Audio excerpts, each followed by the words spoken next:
बंकिम बाबू बोले अच्छा thank you thank you thank you thank you thank you आपकी भावनाओं के लिए मैं आदर करता हूँ. हमारे प्रधानमंत्री महोदय 12 सालों से इस सदन में है, मैं मात्र 12 महीनों से हूँ. फिर भी छोटी सी सलाह है. നമ്മുടെ പ്രധാന ജീനുണ്ടല്ലോ, ഈ പൂച്ചക്കുട്ടികളെ നമ്മൾ ഇവിടെ ഇങ്ങനെ പിടിച്ചിങ്ങനെ എടുക്കൂലേ. ജി എന്ന് പറഞ്ഞാൽ മനസ്സിലായില്ല, അത് നമ്മുടെ മോദിജീനെ തന്നെ. ഇങ്ങനെ പൂച്ചക്കുട്ടികൾ എടുക്കുന്ന പോലെ ഇങ്ങനെ അങ്ങ് എടുത്തു. ഇങ്ങനെ എടുത്തിട്ട് ഈ ചുമരിൻ്റെ മുകളിൽ ഇങ്ങനെ വെച്ചിട്ട് ഇങ്ങനെ തേച്ചങ്ങോട്ട് ഒട്ടിച്ചു. അതാണ് നടന്നത്.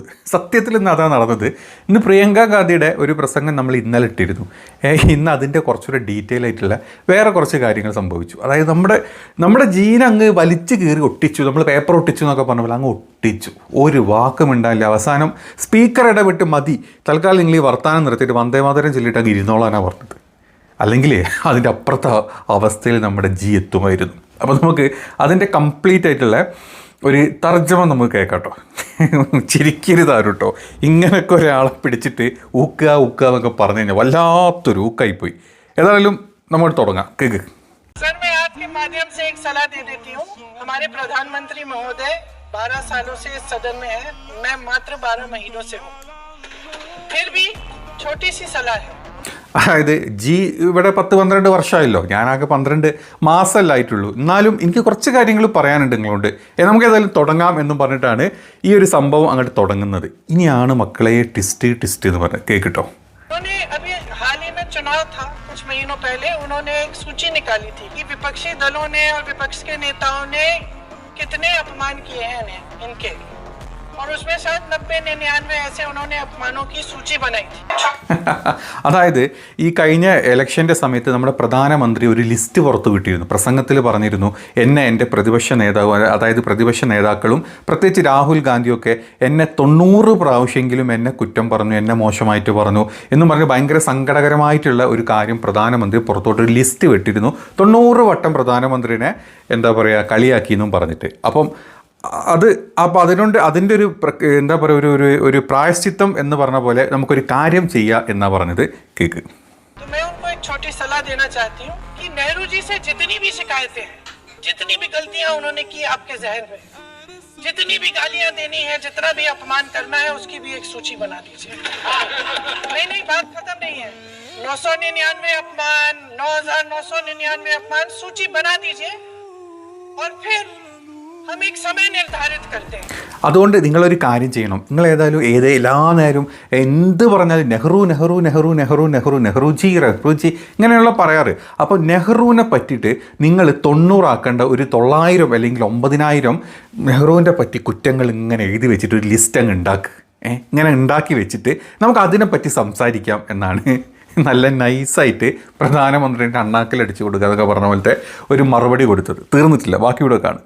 जैसे हमने 10 घंटे आज वंदे मातरम पर हमने बहस किया है ना, उस तरह से हम अध्यक्ष महोदय जी से पूछेंगे, एक समय निर्धारित करेंगे, 10 घंटे, 20 घंटे, 40 घंटे. ഇനി ഒരു കാര്യം കൂടെ ചെയ്യാം. ഇങ്ങനെ നമ്മൾ വെച്ച മൊത്തം ലിസ്റ്റുകൾ നമുക്ക് ചർച്ച ചെയ്യാം. അതായത് ഇപ്പം വന്ദേമാതരത്തിൻ്റെ കാര്യം പറഞ്ഞിട്ട് നമ്മൾ ഏകദേശം 10 മണിക്കൂർ നമ്മൾ ചർച്ച ചെയ്തു അല്ലേ.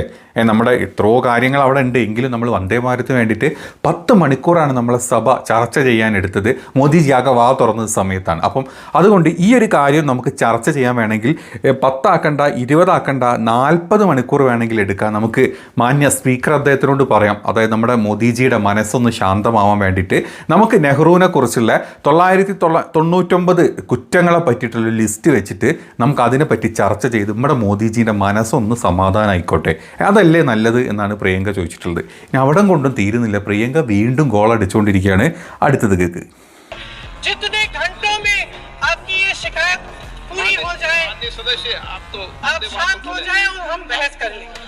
लेकिन इस सदन का कीमती समय, जिसके लिए हमें यहाँ पे जनता ने भेजा है, जैसे हमें जनता की समस्याओं को हल करने के लिए चर्चा करनी चाहिए, इस्तेमाल करना चाहिए, उसको एसी के लिए इस्तेमाल करिए. उसके बाद जैसे अंग्रेजी में कहते हैं ना, जैसे अंग्रेजी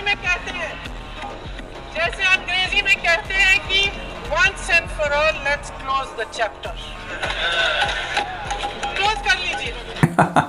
എന്തായാലും ഈ വിഷയം നമുക്ക് എന്തായാലും ചർച്ച ചെയ്യാം. ഇതിൻ്റെ ഇടയ്ക്ക് നമ്മുടെ സ്പീക്കർ പറയും നിർത്തി നിങ്ങളിങ്ങനെ മോശമാക്കല്ലേ, പാവാണ് മനുഷ്യൻ, വയസ്സായ മനുഷ്യനല്ലേ എന്നൊക്കെ പറഞ്ഞിട്ട് നിർത്താൻ പറയുന്നുണ്ട്. പക്ഷെ നിർത്തുന്നില്ല. അതിൻ്റെ ഇടയ്ക്ക് ഒരു കോട്ട് അവിടെ പറയുന്നുണ്ട്, അതായത് once and for all let's close the chapter. അതായത് എല്ലാത്തിനും ഒടുവിൽ നമുക്ക് ഈ അധ്യായം അവസാനിപ്പിക്കാം. അതായത് നമുക്കെല്ലാം ചർച്ച ചെയ്തിട്ട് നെഹ്റുവിൻ്റെ കുറ്റങ്ങൾ ഒരുപാട് എടുത്തിട്ടിട്ട് മോദിജിക്ക് സമാധാനമാവുന്നവരെ നമുക്കത് ചർച്ച ചെയ്തിട്ട് നമുക്ക് ആ പരിപാടിയൊക്കെ തീർത്ത് കളയാം എന്നാണ് പ്രിയങ്ക പറയുന്നത്. ഇനി പ്രിയങ്ക ഇവിടം കൊണ്ട് നിർത്തി എന്ന് വിചാരിച്ചു, പക്ഷേ നിർത്തിയില്ല. വീണ്ടും നമ്മുടെ പൂച്ചക്കുട്ടിനെ എടുത്തിട്ട് ഊക്കാൻ തുടങ്ങിയിട്ടുണ്ട്. ഇനി അത് കേട്ടിട്ട് വരാം, വെയിറ്റ് ചെയ്യും.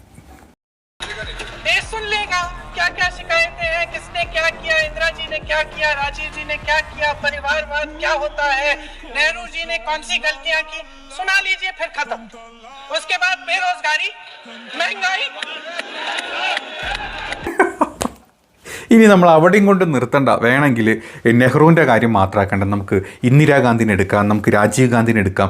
ഇവർ ചെയ്ത കുറ്റങ്ങൾ ഇത് എന്നും പറഞ്ഞിട്ട് എല്ലാം എടുത്തോ. ഇവരുടെ കുടുംബ വാഴ്ചകളും ഇവരുടെ തെറ്റുകുറ്റങ്ങളും എല്ലാം കൂടെ വെച്ചിട്ടാക്കാൻ നമുക്ക് ചർച്ച. നെഹ്റു മാത്രമാക്കണ്ട.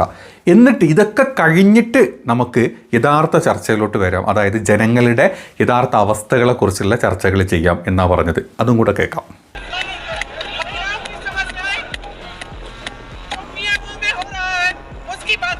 उसकी चर्चा जो बैटिंग ऐप के बारे में हो रहा है पीएमओ के अंदर, जो एफस्टीन फाइलों में आपके मंत्री महोदय के नाम निकल आए हैं, उसकी चर्चा करेंगे. आप वंदे मातरम में बोले.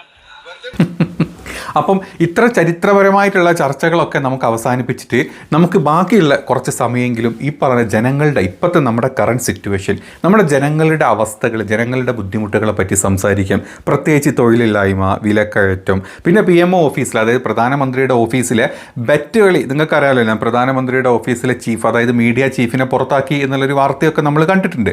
അതായത് അത് വലിയൊരു ബെറ്റിംഗ് ആപ്ലിക്കേഷനിൽ ഇയാൾ പോയി തലവെച്ചു, അല്ലെങ്കിൽ ഇയാൾ അതിൻ്റെ ഭാഗമായി 2000 കോടിയുടെ പരിപാടി നടന്നു എന്നൊക്കെയാണ് പറയപ്പെടുന്നത്. അപ്പം ഇങ്ങനത്തെ കാര്യങ്ങൾ നമുക്ക് പിന്നെ ചർച്ച ചെയ്യാം. അപ്പോൾ ആദ്യം നമ്മളിതൊക്കെ തീർക്കല്ലേ എന്നാ ചോദിച്ചത്. എമ്മാതിരി ഊക്കാണില്ലേ. അപ്പം അതോടുകൂടി നമ്മുടെ സ്പീക്കർ ചാടി വീണു. സ്പീക്കർ പറഞ്ഞു മതി നിർത്തി, പരിപാടി വേണ്ട, നിങ്ങൾ വന്ദേമാതരം ചെല്ലിയിട്ട് വേഗം അങ്ങനെ ഇരുന്നാൾ എന്നാണ് പറഞ്ഞത്. എങ്ങനെയുണ്ട് ഇമ്മാതിരി ഊക്ക് നമ്മുടെ പ്രധാനമന്ത്രിക്ക്? സത്യം പറയും, രാഹുൽ ഗാന്ധി നിങ്ങളെക്കാളും വലിയ ഊക്കാണ് പ്രിയങ്ക ഗാന്ധി ഇന്ന് കൊടുത്തത് ആ മനുഷ്യൻ രാവിലെ തന്നെ വന്നിട്ട് വേറെ ഒന്നും പറയാനില്ല. വേറെ എന്തിനെ ചോദിച്ചാലും ബാമ്പ എന്ന് പറയാനേ നമുക്ക് അറിയുള്ളൂ. അല്ലെങ്കിൽ ടെലിപ്രോംപ്റ്ററിൽ ആരെങ്കിലും എഴുതി കൊടുത്തതിനെ സംസാരിക്കാൻ പറ്റും. രാഷ്ട്രീയം ചോദിച്ചു കഴിഞ്ഞാൽ, നമ്മുടെ ഫോറിൻ പോളിസീസ് ചോദിച്ചു കഴിഞ്ഞാൽ, രാജ്യത്തെ തൊഴിലില്ലായ്മ ചോദിച്ചു കഴിഞ്ഞാൽ, രാജ്യത്തൊരു യുദ്ധം, നമ്മുടെ ഡിഫൻസിനെ പറ്റി ചോദിച്ചു കഴിഞ്ഞാൽ, നമ്മുടെ രാജ്യത്തിൻ്റെ അതായത് റുപ്പിയുടെ അവസ്ഥ എന്താണെന്ന് ചോദിച്ചു കഴിഞ്ഞാൽ അറിയില്ല. എന്താണെന്ന് അറിയേണ്ട ഈ പാവപ്പെട്ട മനുഷ്യന്? 4ാം ക്ലാസ്സും ക്വസ്റ്റ്യൻ ചായക്കടയിൽ അതിൻ്റെ അപ്പുറത്തോട്ടുള്ള വിവരങ്ങളൊന്നുമില്ല. ഈ PR കൊണ്ട് അല്ലെങ്കിൽ ഈ ബൂം കൊണ്ട് വെച്ചിട്ട് ബാക്കിൽ നിന്ന് കുറച്ച് ആൾക്കാർ, വിവരമുള്ള കുറച്ച് ആൾക്കാർ ഇങ്ങനെ സപ്പോർട്ട് ചെയ്ത് കുരുട്ട് ബുദ്ധി പറഞ്ഞു കൊടുത്ത് ഇങ്ങനെ വെച്ചിട്ടുള്ള വെറും ഒരു ബൂം മാത്രമാണ് ഇത് എന്നുള്ളത് ഇപ്പോൾ ലോകത്തെല്ലാവർക്കും അറിയാം. പേടിപ്പിക്കാമോ നമ്മുടെ ട്രംപ് എന്നോട് പറഞ്ഞാൽ അപ്പം അങ്ങോട്ട് ഇരിക്കും. കാരണം അപ്പുറത്ത് വേറെ വല്ല ഫയലുകളൊക്കെ കയ്യിലുണ്ടെന്നാണ് പറഞ്ഞത്. ഈ ഫയലൊക്കെ കൂടെ തുറന്നാൽ എന്താണോ കാണുക പടച്ചമ്പുരാനറിയാം. പണ്ട് എന്താ പറയുക, മീശമാധവനിൽ ദിലീപ് ഇത് കാണിച്ച പോലെ, നമ്മുടെ ജഗതിക്ക് മറ്റേ കണി കാണിച്ച പോലെ ഫയൽ തുറന്നു കഴിഞ്ഞാൽ എന്താണെന്ന് പടച്ചമ്പുരാന് പോലും അറിയില്ല. അതിൽ സാധനം കയ്യിലുള്ളത്. അതുകൊണ്ട് നിങ്ങൾ ട്രംപ് ഇനി താരിഫല്ല എന്ത് കുന്തം വന്ന് വെച്ചാൽ ഞങ്ങൾ വെച്ചോളാം, ഞങ്ങളെ തലയിലോട്ട് വെച്ചോ എന്നും പറഞ്ഞിട്ടാണ് നമ്മുടെ മോദിജി ഇപ്പം നിന്ന് കൊടുക്കുന്നത്. അപ്പം ഈ പാവപ്പെട്ട മനുഷ്യന് ഇതെന്നല്ല ഇതിൻ്റെ അപ്പുറത്തോട്ട് സംസാരിക്കാൻ അറിയില്ല. വല്ല മുസ്ലിങ്ങളെ കുറ്റം പറച്ചിലോ, അല്ലെങ്കിൽ മുസ്ലിങ്ങൾ ഇങ്ങനെ എന്താ പറയുക പെറ്റിടുന്നുണ്ടെന്നോ, മുസ്ലിങ്ങൾ ഹിന്ദുക്കളുടെ താലിമാല പൊട്ടിച്ച് വലിച്ചെറിയുന്നു, മുസ്ലിങ്ങൾ ഈ രാജ്യത്ത് എന്താണ് ഉണ്ടായത്, വെറും പഞ്ചറൊട്ടിച്ച് നടക്കുന്നവർ മാത്രമാണ്, വഖഫിൻ്റെ പേര് ചൊല്ലി അവർ നിങ്ങളെ പറ്റിച്ചുകൊണ്ടിരിക്കുകയാണ് എന്നൊക്കെ പറഞ്ഞിട്ട് മുസ്ലിങ്ങളെ നാല് മോശം പറയാനല്ലാണ്ട് നമ്മളെപ്പറ്റി എന്ത് നമുക്കതൊക്കെ അറിയുള്ളൂ. ഇതിൻ്റെ അപ്പുറത്തോട് നമുക്ക് ചെയ്യാനോ പറയാനോ ഒന്നും അറിയില്ല.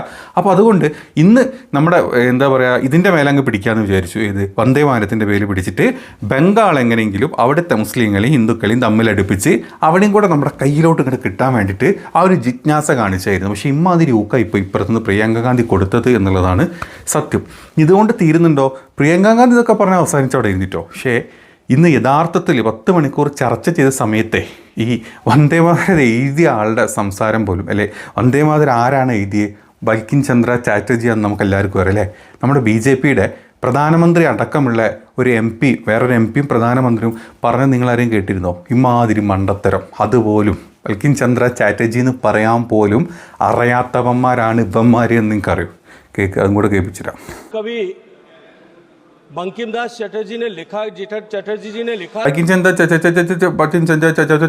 ഇതാണ് അവസ്ഥ. BJP-യുടെ MP ബങ്കിം ചന്ദ്ര ചാറ്റർജി എന്ന് പോലും പറയാൻ അറിയില്ല. ആരാണ് വന്ദേമാതരം എഴുതിയെന്ന് പോലും പറയാത്തവന്മാരാണ് അതിൻ്റെ ചരിത്രം. അല്ലെങ്കിൽ അതിൽ മുസ്ലിം ലീഗും അല്ലെങ്കിൽ ജിന്ന അല്ലെങ്കിൽ ഇന്ത്യൻ യൂണിയൻ ലീഗും ജിന്നയും അതുപോലെ തന്നെ നെഹ്റും കൂടെ വെട്ടിച്ചുരുക്കിയിട്ടുള്ള എന്തോ ഒരു സംഭവമാണ് വന്ദേമാതരം. അത് ഞങ്ങൾ RSSകാർക്ക് ഞങ്ങളുടെ അമ്മയാണ്, അച്ഛനാണ്, തന്തയാണ് ഒക്കെ പറഞ്ഞിട്ട് നടന്നിട്ട് വല്ല കാര്യമുണ്ടോ? അത് എഴുതിയ ആളുടെ പേര് പോലും വാ കൊണ്ട് പറയാൻ അറിയാത്ത ഊളകളാണ് ഈ കൂട്ടത്തിലുള്ളത്. ഈ കൂട്ടത്തിൽ ഏറ്റവും വലിയ മൂക്കില്ല രാജ്യത്തെ മുറിമൂക്ക രാജാവ് പറഞ്ഞും കൂടെ നിങ്ങളൊന്ന് കേട്ടു നോക്കേ. जवाहरलाल नेहरू जी बंकिम दा का ये ഇത് നെഹ്റു സോറി കേട്ടോ. ഇതിങ്ങനെ ഇടയ്ക്കിട്ട് ബന്ധു. ഇയാൾ ഏത് നേരമോ ഇയാളുടെ ഒരു പ്രസംഗത്തിൽ പ്രത്യേകിച്ച് പാർലമെൻറ്റിൽ ഒന്ന് ഇയാൾ പ്രസംഗിച്ച് കഴിഞ്ഞാൽ അയാൾ 100 വേർഡ്സ് പറഞ്ഞാൽ 50 വേർഡ് നെഹ്റുവിൻ്റെ കുറ്റമായിരിക്കും. അതുകൊണ്ടാണ് നെഹ്റു എന്ന് കേട്ട്. ഇതല്ല, വേറെ സംഭവം കൂടെ പറഞ്ഞിട്ടുണ്ട്. ചാറ്റർജി ബൽക്കിം ചന്ദ്ര ചാറ്റർജിനെ പറ്റി പറഞ്ഞു കേൾക്കാം. बंकिम दा का ये भाव सूत्र